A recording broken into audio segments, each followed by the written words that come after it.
Hey friends, and welcome back to a new video. Today I will be sharing with you all my TBR for the Southern Charm Readathon.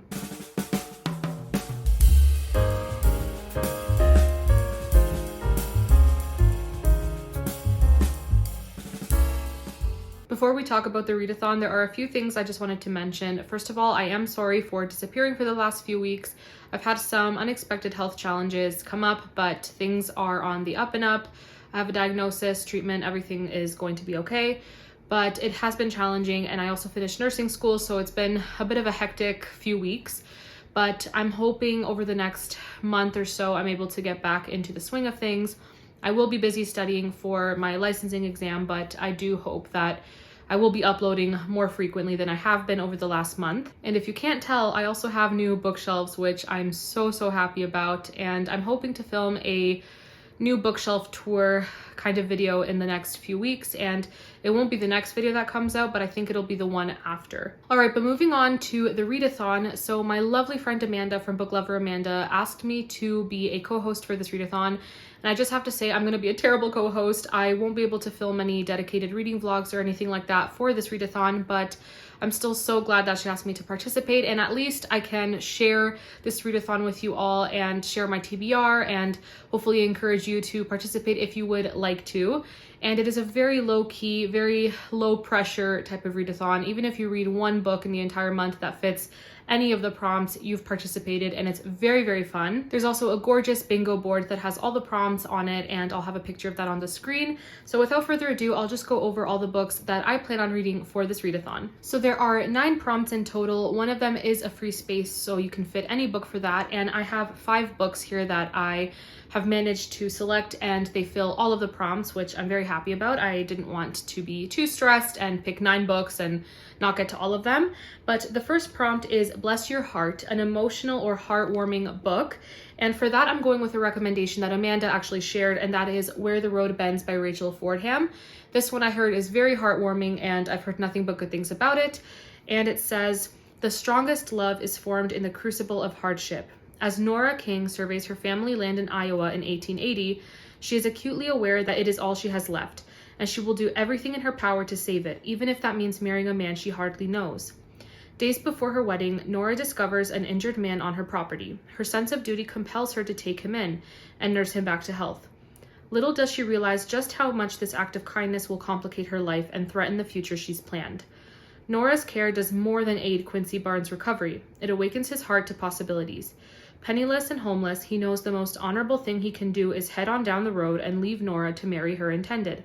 But walking away from the first person to believe in him proves much harder than he imagined. So like I said, I heard this one is very heartwarming, and I think it is perfect for the Bless Your Heart prompt. Then we have Sweet Tea, a book with something sweet on the cover or a sweet story, and I'm just gonna use Where the Road Bends for that prompt as well. Then we have Hot as Blue Blazes, a book with a hot setting, and for that I will be going with The Hidden Prince by Tessa Afshar. This book is set in ancient Babylon, so the Middle East, Mesopotamia, and it is pretty warm in that area of the world, so we'll just go with it. And like I said, this one is set in ancient Babylon. It is biblical fiction by one of my favorite biblical fiction authors. So it says, Karen, a gifted young Jewish scribe in the house of Daniel, learns languages and swordsmanship along the great man's sons and their friend Jared. But a tragic accident changes the course of her life, and she finds herself far from home, charged with a mysterious task: teach a shepherd boy to be a lord. She soon hears hints of the child's true parentage and realizes she must protect him from a bloodthirsty king. Though Jared struggles to forgive Karen, he still travels over mountains to fetch her back to the safety of home. When he discovers the secret identity of Karen's people, love battles bitterness as Jared joins Karen on the journey of a lifetime to save the boy who may one day deliver their people from captivity in Babylon. I absolutely love Tessa Afshar's writing, and I love how she creates these fictional characters but puts them in biblical stories. And she just does such an amazing job with adventure, and she adds so much to the stories without taking away from the Bible, and I absolutely appreciate that. So I'm very excited to read this book. Then we have Heavens to Betsy, a mystery or thriller that will shock you. And for that, I plan on reading Peril at End House by Agatha Christie. I've heard good things about this one, and it actually sounds very interesting. So it says, on holiday on the Cornish Riviera, Hercule Poirot is alarmed to hear pretty Nick Butley describe her recent accidental brushes with death. First, on a treacherous Cornish hillside, the brakes on her car failed. Then, on a coastal path, a falling boulder missed her by inches. Later, an oil painting fell and almost crushed her in bed.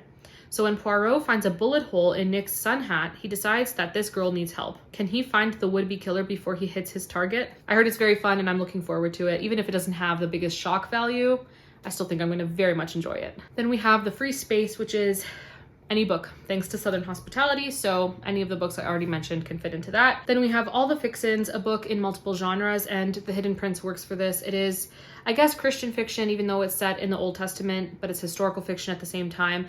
And then Where the Road Bends also works, so I guess multiple books on this list does work for that. Then we have Chicken and Dumplings, a book you think will be a comfort read, and for that I picked At Home in Mitford by Jan Karen. This one I heard is the ultimate comfort read, and it is set in a small town. It sounds so good. It says, it's easy to feel at home in Mitford. In these high green hills, the air is pure, the village is charming, and the people are generally lovable. Yet, Father Tim, the bachelor rector, wants something more.